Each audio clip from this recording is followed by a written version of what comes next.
माझा मेकअपचा शेल्फ ना कधीच आवरलेला नसतो. तो हमेशा तहस-नहस पडलेला असतो इकडे-तिकडे. म्हणजे मी त्याला किती पण आवरायचं ट्राय करू, ते होतच नाही. एक दिवस 有人，आवरलं, दुसऱ्या दिवशी परत तसंच होऊन जातं. आवरून मग मी गेले जेवण करायला, कारण मला जेवायला बोलवलं होतं. तिकडून आल्याच्या नंतर जे मी दिवसभर झोपले, संध्याकाळी उठून घेतली मी कॉफी. स्वतःला केलं थोडंसं कॅप्चर. देन त्यानंतर मी ह्या क्युटीच्या डोळ्यामध्ये औषध टाकत होते. ह्या क्युटीला ना डोळ्यामध्ये काहीतरी होतंय असं व्हाईट-व्हाईट, झोपेतून उठल्यावर कसं आपल्याला येतं, तसं तिला होतंय. म्हणजे ते कंटिन्यू होतं तिला. तर मी ते औषध टाकत होते तिच्या डोळ्यामध्ये आणि त्याच्यानंतर मग मी त्यांची पेडिग्री वगैरे फिल केली टिफिन्समध्ये.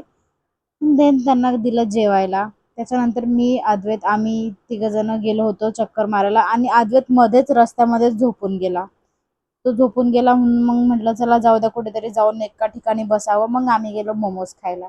तिथे मी खाल्ले चिली मोमोज आणि स्टीम मोमोज. मला स्टीम मोमोज खूप जास्त आवडतात. त्याच्यानंतर आम्ही घरी आलो, परत जेवण केलं आणि बस मग हसत खेळत झाला आमचा दिवस.